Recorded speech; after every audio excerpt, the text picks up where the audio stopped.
नमस्कार, स्वागत है आपका ओम शक्ति टीवी में। संत सूरदास जी का जन्म मथुरा के रुनकता नाम के गांव में हुआ। सूरदास जी जन्म से ही अंधे थे या नहीं, इसमें मतभेद है। हालांकि वे कृष्ण के अनंत भक्त थे।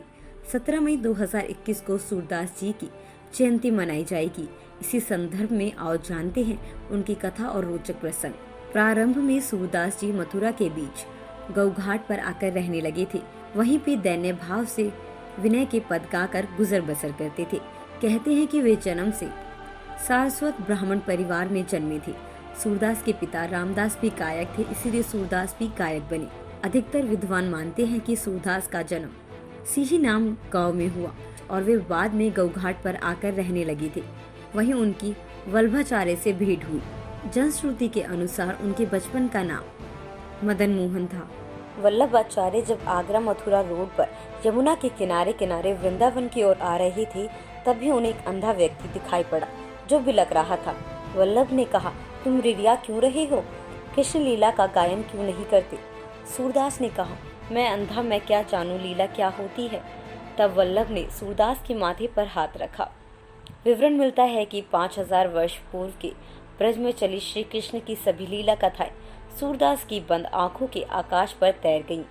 गौघाट में गुरु दीक्षा प्राप्त करने के पश्चात सूरदास ने भागवत के आधार पर कृष्ण की लीलाओं का गायन करना प्रारंभ कर दिया। अब वल्लभ उन्हें वृंदावन ले आए और श्रीनाथ मंदिर में होने वाली आरती के क्षणों में हर दिन एक नया पद रचकर गाने का सुझाव दिया। जनश्रुति के अनुसार माना जाता है कि सूरदास जी जन्म से अंधे नहीं थे। वे कविताएं और गीत लिखा करते थे। एक दिन वे नदी के किनारे गीत लिख रहे थे, तभी उनकी नजर एक नवयुवती पर पड़ी। उसे देखकर वह आकर्षित हो गए और उसे निहारने लगे। कुछ देर बाद उस युवती की नजर सूरदास जी पर पड़ी तो वह उसके पास आकर बोलने लगी, आप मदन मोहन जी हो ना? इस पर सूरदास जी बोले, हाँ, परंतु तुम कैसे मेरा नाम जानती हो? इस पर वह बोली, आप गीत गाते हैं और लिखते हैं, इसलिए आपको सभी जानते हैं। सूरदास जी बोले, हाँ, मैं गीत लिख रहा था तो अचानक आप पर मेरी नज़र पड़ी तो मेरा गीत लिखना बंद हो गया, क्योंकि आप हैं ही इतने सुंदर कि मेरा कार्य रुक गया। यह सुनकर वह युवती शर्मा गई। फिर यह सिलसिला कई दिनों तक चलता रहा। उस सुंदर युवती का चेहरा उनके सामने से नहीं जा रहा था और एक दिन वह मंदिर में बैठी थी। तभी वह युवती आई और मदन मोहन उनके पीछे पीछे चल दिए।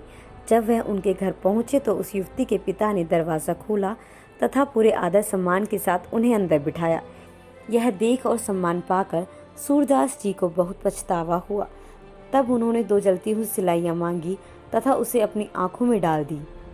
इस तरह मदन मोहन बने महान कवि सूरदास। ऐसी खबरें देखने के लिए देखते रहें ओम शक्ति टीवी।